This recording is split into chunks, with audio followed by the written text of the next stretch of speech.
Alright, so it is the 21st of December 2015 at 10:35 a.m. and I'm traveling down the M1 on the way to the M5.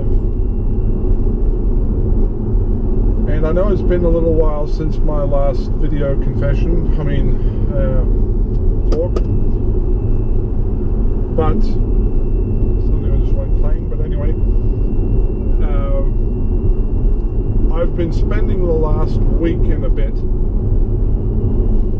Uber driving in the Tesla, and I signed up to be an UberX driver. So not black, certainly not taxi, but UberX. And I just thought I'd do a video about my experience being an UberX driver for 1 week in a Tesla Model S. First of all, it's been a good experience overall. It's been fun to see new places that I wouldn't have otherwise gone. It's been good to meet people I would otherwise never have met. Sometimes it's a little bit intimidating and scary, but sometimes it's a whole lot of fun. I get the same questions, pretty much guaranteed. Do you find this screen distracting? It's like driving in a roller coaster. People trying to goad me and saying, oh, this isn't as fast as a Ferrari or a Lamborghini, and trying to play on my vanity to get me to launch in ludicrous mode. I've had people ask me, is it an electric car? Is it a fully electric car? How long does it take to charge up?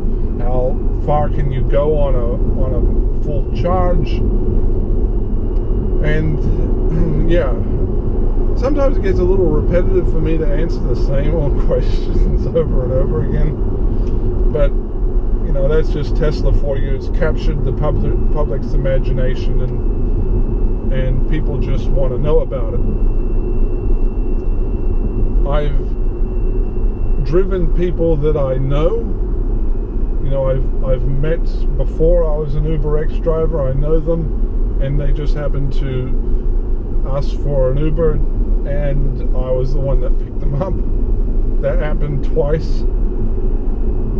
I met someone who is kind of famous, a singer-songwriter. Elizabeth Rose, her name was, and she's got a little hit going on called Coulda, Shoulda, Woulda. So she was probably the most famous person I met. I've driven, the rich and famous, and I've driven the poor and hard-working working class. So, it's been an eventful week, and the thing about Uber is you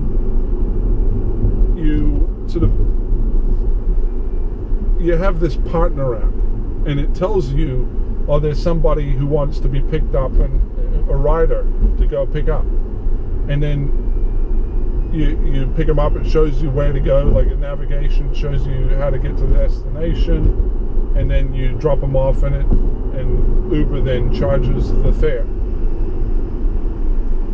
But when you want to go offline, because you can go offline in the app, which means that you, as an Uber driver, you're no longer accepting rides. They try and encourage you to stay on. They say, oh, you've done 9 trips today. Do one more to make it an even 10. Or right now it's really busy, so there's surge pricing or sort of a higher price, and therefore you get paid more. If you stay on, it's like two times the normal price, and so on. I find that they actually kind of lie on that one. It's never quite accurate. But anyway, they give you these sort of incentives to keep on driving, and it's really addictive. works. And so I've been driving and driving for hours and hours and hours. Oh yeah, just one more, just one more. So it is a really addictive experience, and you know you're making money doing it. But some of the cons are that, first of all, I'm a non-smoker, and no one smoked in my car, and I wouldn't allow it. But when smokers get into the car, you can still smell it on their breath and in their clothing. And the worst are when you have two riders, both are smokers, and both are super extroverts, and they just talk. There was these two girls I had yesterday, and all they did was just talk. I mean, constant talk. There was not a moment's silence. Even if they had nothing to say, they would be going, yeah, like this, and breathing out this cigarette smoke for this long trip from one end of the city clear across to the other. And it just stinks the car up, and they want to have the air conditioning on, so it sort of stinks up the air conditioning, so that even when they leave, the air conditioning sort of pumps out the residual, and you have to sort of air out the air conditioning. So smokers are a real I don't like it. So that's probably the biggest con of all of being an Uber driver. But, and this is not really a con of Uber, but it's more of a con of life, I think. Because in the last week, sorry, we're going through a tunnel now, so it's pretty dingy, but turn the light on. In the last week, I earned net earnings, not taking into account tolls. I earned $2,040 driving Uber. And driving Uber is really like a glorified taxi driver. Now, I'm a software engineer by background, and $2,000 a week is pretty much on par with software engineering. The last time I was in the game, I was earning around that much. So it's really on par with a full-time professional, highly educated job, which just goes to show that I am a bit jaded about employment in general, and asking the question of what's in it for me, and why have I not gotten ahead in life being an employee and working really hard and doing a good job.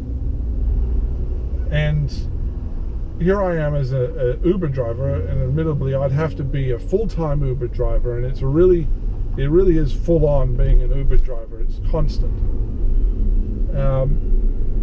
But if I did it full-time, I would be earning just as much as a software engineer.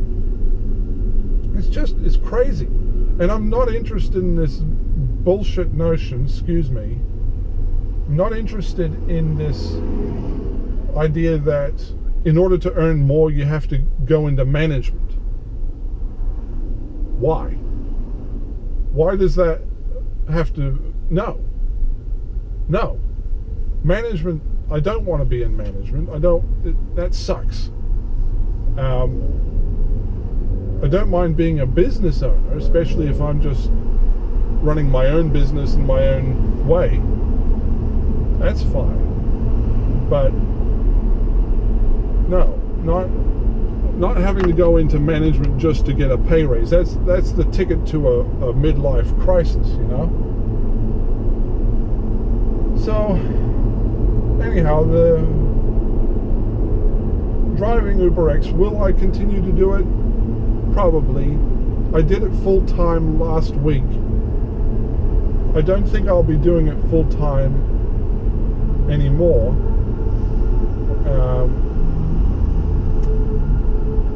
But I recommend it. It's a good way of earning some extra pocket money. That's for sure. There's no doubt about that. And it's a good way to meet people you would otherwise not meet. And yeah, that was my week's Uber experience.